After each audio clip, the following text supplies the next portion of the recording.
the fuck is Kuzma doing out on the court, bro? And who decided to have this nigga out on the court? Whose right mind and soul went into this game and said, you know what, I want to play Kuzma for 20 minutes today? Because we all see what happened every time this man steps on the floor, bro. This motherfucker went out there today and dropped a 0 for everything. And yes, that sounds exactly like I said it, a 0 for everything. 0 points, 0 rebounds, 0 assists, 0 steals, and 0 blocks. 22 minutes. This motherfucker was out here on the court just running around, doing cardio, literally just doing absolutely nothing, just waiting to get his bag and go home. I'm not gonna lie, bro, at some point you just gotta really look at it and think, it's time to hang up the jersey, bro, and we're not retiring that shit. Forget everything that we said about Alex Sarr, forget everything that we said even about Kess Mesmore, bro. This motherfucker is actually the most trash player I've ever seen in my entire life, and I feel so bad for the Bucks that they have to deal with this nigga during the playoffs, because that is actually blasphemy, bro. How are you a professional NBA player and you can't even drop more than 1 point? You can't give me a single point as an NBA player, bro. You know how crazy that sounds? This nigga is really trying to get the bag and go home, bro. That shit is wild as fuck.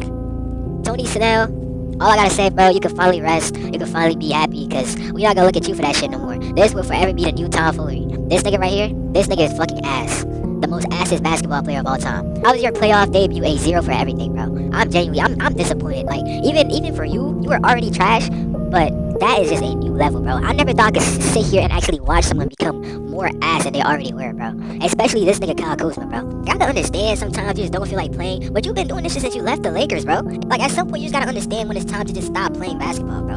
Like, we really need you to just stop playing basketball. Because I honestly just feel like you don't care no more. You genuinely do not care. It really gets to a point, bro. It really gets to a point. You got this motherfucker flopping, doing everything except scoring. You literally played for 20 minutes and dropped a 0 for everything. Tony Snell, you can finally rest, my guy. You've met your match, bro. You can actually rest. Because this is some crazy shit. I've never seen this before. I think at this point you just don't care about basketball.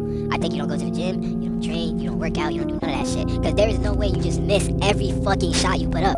Everybody on the bench that played the game, that even if they got like at least 5 minutes, they drop more points than you, bro. I really don't think y'all understand how bad this shit is. I have never seen some horrendous shit like this a day in my fucking life, where your nigga drops 0 points for everything, bro. And then you got these niggas on Twitter talking about some, oh, Kuzma has potential. Kuzma could do this. Shut the fuck up, bro.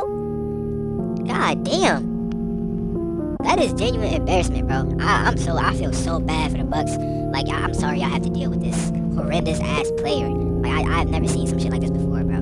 This nigga literally dropped 0 points, 0 rebounds, 0 assists, 0 blocks, and 0 steals. Mind you, he played 22 minutes of NBA basketball, and still. Tony Snell, all I gotta say is, you can finally rest. We owe you an apology, because this shit is wild. Kuzma might just be the worst NBA player of all time. All bullshit aside.